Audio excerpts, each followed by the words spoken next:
This is Clark the Knife, and this is the Tactile Knife Company Mariner.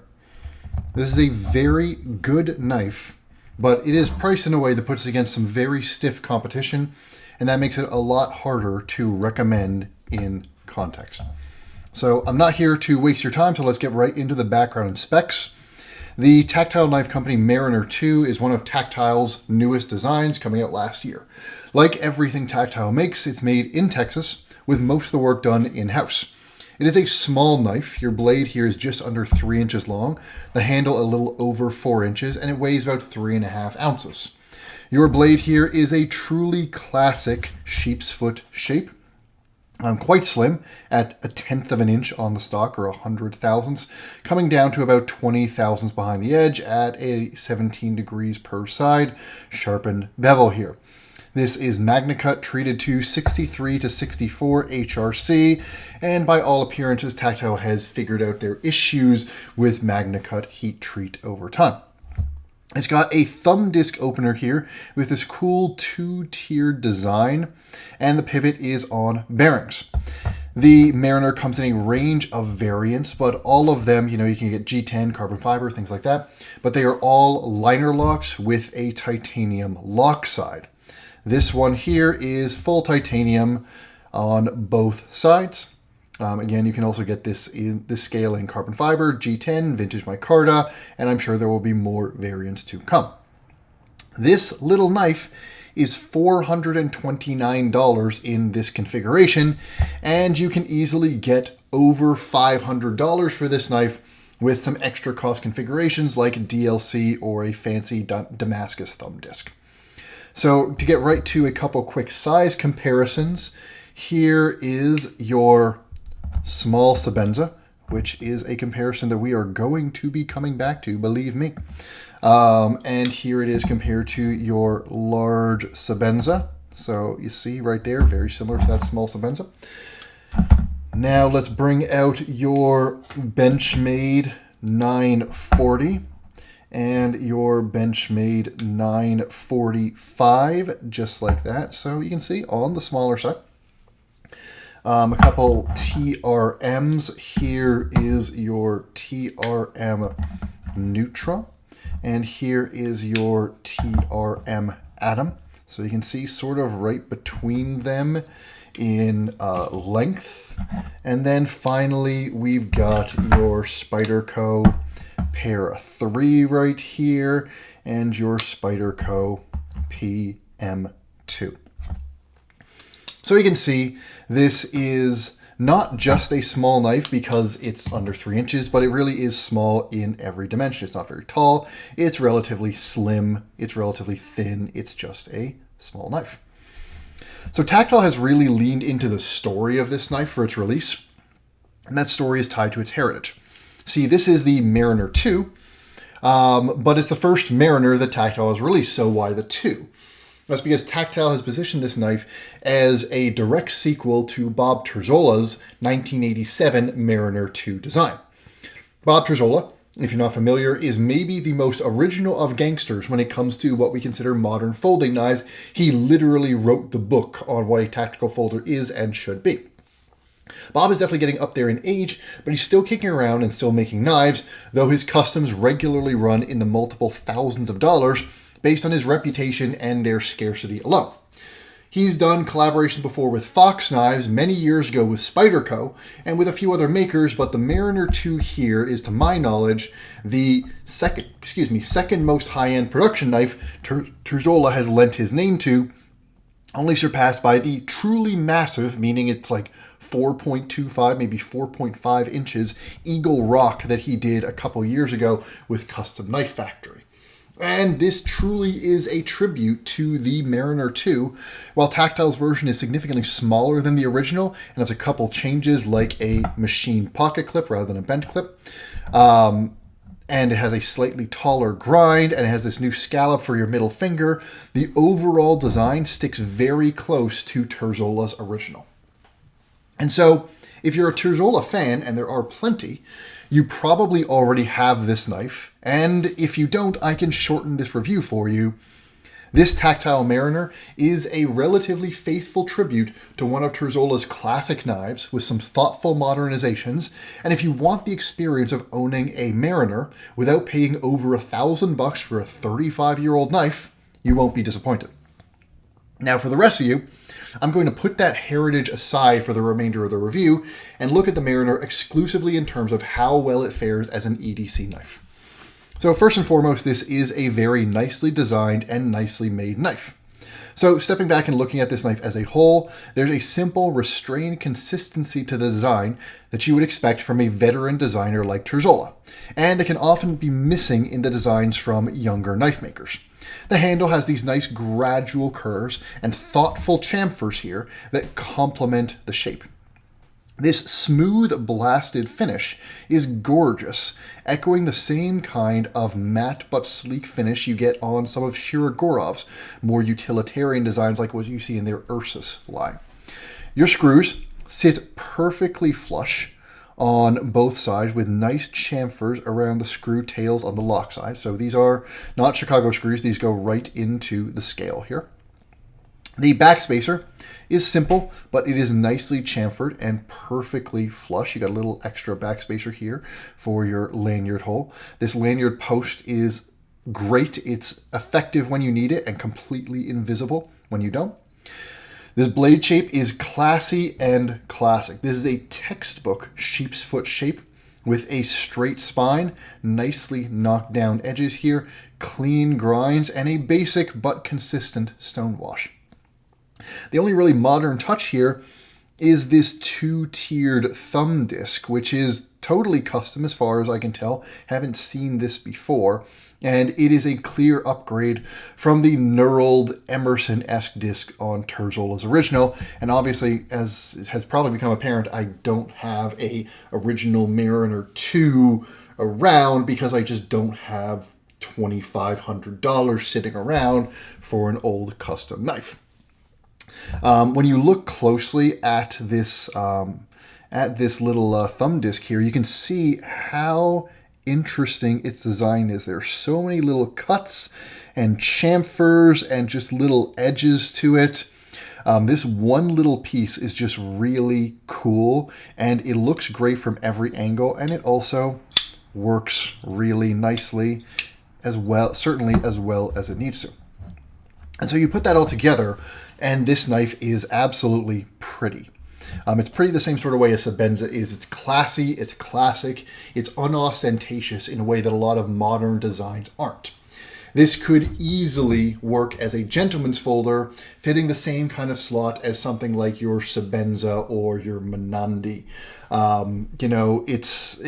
It's classy, but still carryable in a way that something like the Neutron isn't. The Neutron feels a little bit more utilitarian. Your Para 3 feels a little more like a tool. This just feels like a nice little thing, kind of like your Small Sebenza. In use ergonomically, though, it's solid but not exceptional. These subtle curves and these very nice chamfers all around, they do fit neatly into the hand, and the whole knife is thick and blocky enough that it fills the palm with enough smooth and rounded surfaces on all of these edges here that it is plenty pleasant to hold on to. This little notch that Tactile added near the lock release makes a great place to put your middle finger right there. And whether you've got all 4 fingers on the handle or you're pinching up on the blade, it is a natural and intuitive knife to use, though this finish can be a fingerprint magnet. This simple sheepsfoot design is great for most EDC tasks, with a low and easy to access tip that makes drag and pull cuts, the kind that you use to open packages or open boxes, or small cuts like cutting twine or carving something out on a flat surface. That's all easy and precise. There's also a bit of belly for your longer slicing cuts. This isn't a knife that you would use to break down a deer. You don't have that kind of belly, but I don't think anybody's buying it for that purpose. As a basic knife to just sit in your pocket every day for the typical sorts of tasks that you would do around the house or do in the yard most of the time, the Mariner will do the job just fine, and it'll do that while taking up very little space in your pocket when it's folded up like this. It's just small, it's slim, the clip carries pretty deep. That is nice. But despite all that praise, I do have some quibbles, and there are a few areas that I found this knife disappointing.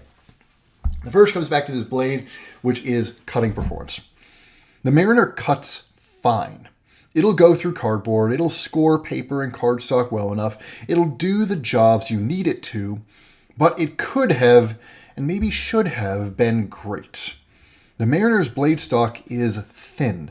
You know, we're talking only a smidge thicker than something, if you put them right next to each other, you know, there's more distal taper on the Neutron, but at the base here, it's not that much thicker than the Neutron.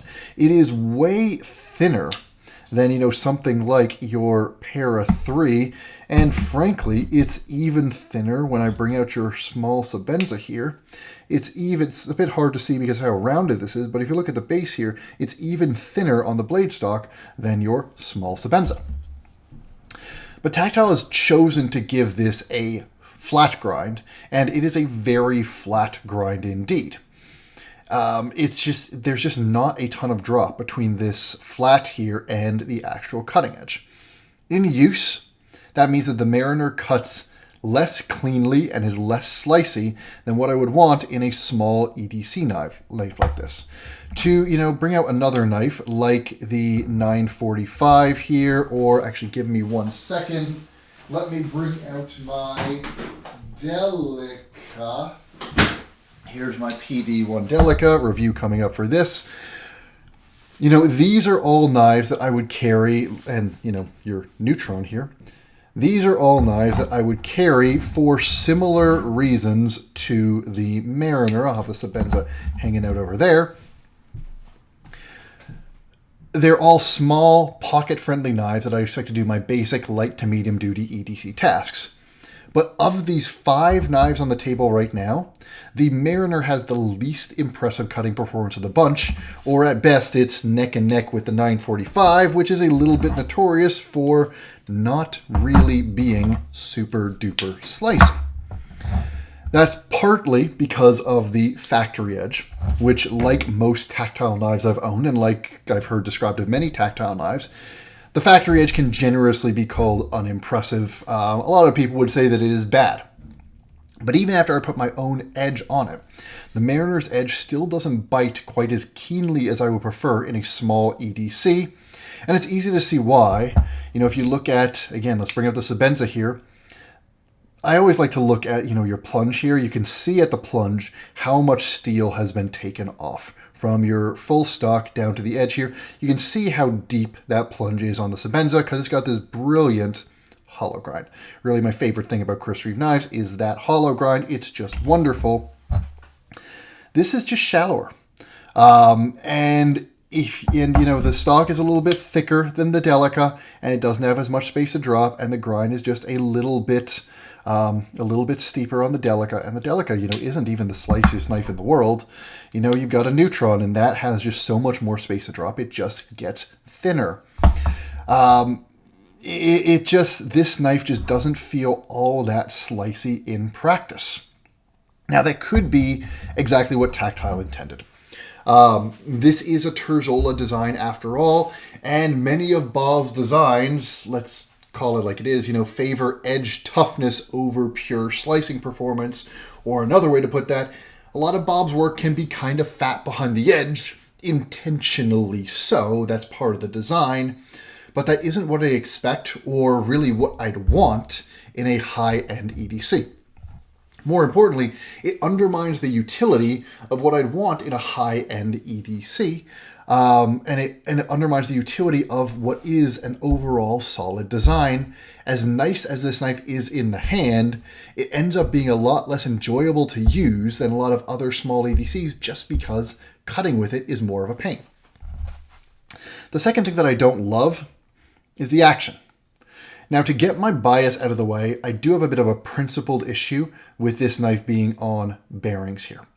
When I think of classic knife designs, I really do think of washer actions, and in particular, I really think of Teflon or Nylatron washers even more than phosphor bronze if you're talking classic like Terzuola classic.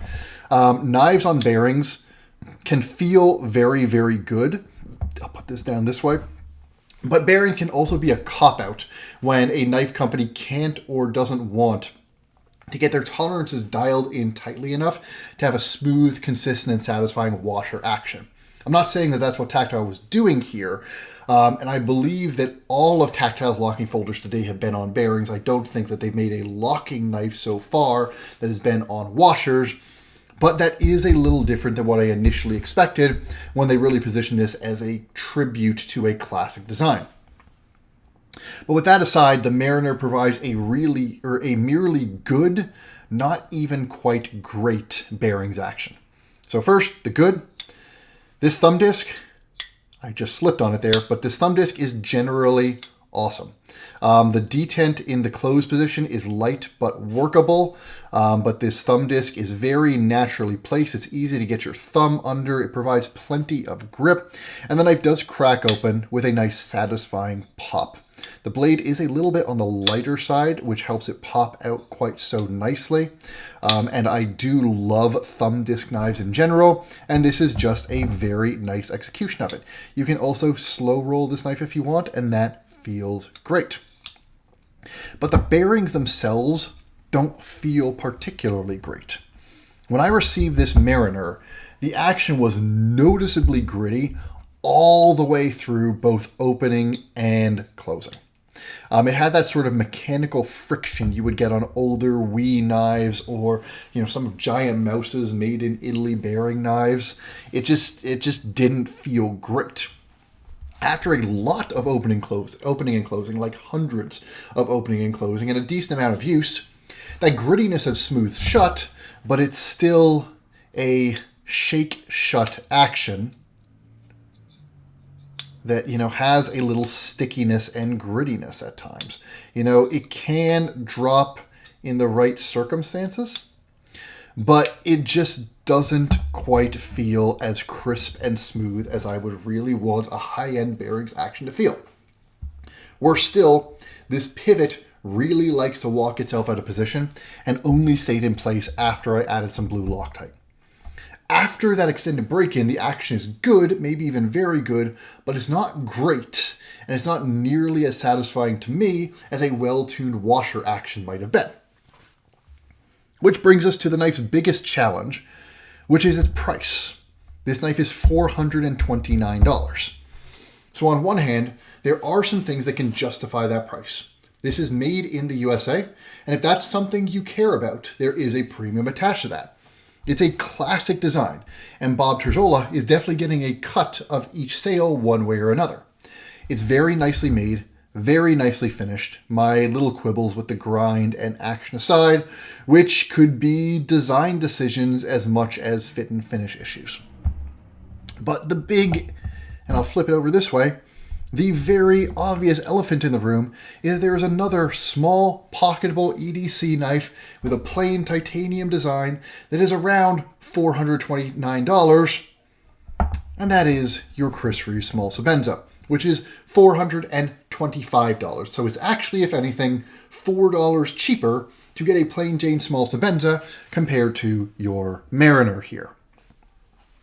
That comparison does the Mariner absolutely no favors. These knives are similar in a lot of ways. Both are simple titanium locking knives. Both have classic lines with a lot of very subtle details. Both have excellent handle and blade finishing. Both have similar blade stock. If you look here, we looked at this before. They both have excellent warranties from the companies. And if you get the Insingo variant on the Sebenza, which basically flips this blade over, so that's your cutting edge, that's your drop point there, the blade shapes are even similar, at least along the bottom cutting edge here. But in every single way that I put these knives head to head, the Sebenza comes out on top. In terms of fit and finish, the Mariner is solid, but it's just not as tight, not as precise as the legendary tolerances on the Sebenza. Like, one of the things I love to look at is just how tightly things fit around the pivot, and you can see it's just a little looser here. The way that, all the edges are cut, it's just a little bit more precise on the Sebenza. The way your screws fit onto the frame, just a little nicer on the Sebenza. The way that just everything fits together in everywhere you look is just a little nicer on the Sebenza. Now, that's what Chris Reeve is known for. The Mariner's blade grind is fine. I don't think it's good, but it's okay. But it pales in both looks and performance to the gorgeous and utilitarian hollow grind that you get on your Sebenza. And the Mariner's gritty action, especially during that break-in period, feels downright sloppy when compared to the sublime hydraulic opening and closing that you get on the Sebenza. And while in use, the Mariner does the job, it works well, it's not as ergonomically great, it's not as intuitive in use, it's not quite as natural as the Sebenza. Now, the Sebenza is one hell of a knife, and it's arguably the single most classic design in the entire knife industry. And CRK's execution is without parallel at the scale they operate, but Tactile chose to price the Mariner at almost the same price as the Small Sebenza, and I'm sure that choice was done not just knowingly, but intentionally. There's no way you can convince me that this wasn't meant to directly compete with the Sebenza. And so this comparison, as storied as the Sebenza is, seems entirely fair. And while the Mariner is a solid knife, there is no way that I can consider it as good as the Sebenza. It's a good knife, but it's not nearly as great. And so that's my primary feeling about the Mariner as a whole. It is a knife that in every facet is very good, but not great.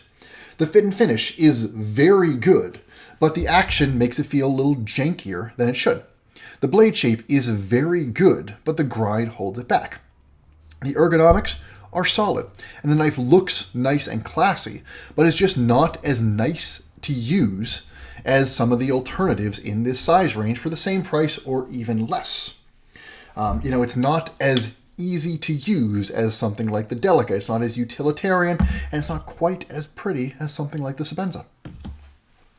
If you like the design, there's nothing in here that is bad. There's nothing in here that is so wrong that it's a problem. But the Mariner ends up feeling like a missed opportunity to do something great. Now, conversely, if this knife was a little bit cheaper, say it was $350 instead of $425, I could overlook some of those quibbles. Then I could position the Mariner as a slightly sleeker, slightly more modern alternative to that Small Sebenza if you wanted something cheaper or if you just wanted a bearings action. I'd still recommend the Sebenza for most people, but then it would at least have a niche and a reason to exist. As it stands, it's a perfectly fine knife, but unless you're a real keener for this design, or you just want more knives in your collection, I don't know why you'd choose it over some of the other excellent 3-inch alternatives already on the market. That's where I end with the Tactile Mariner, and this has been Clark the Knife. I will see you on the next one.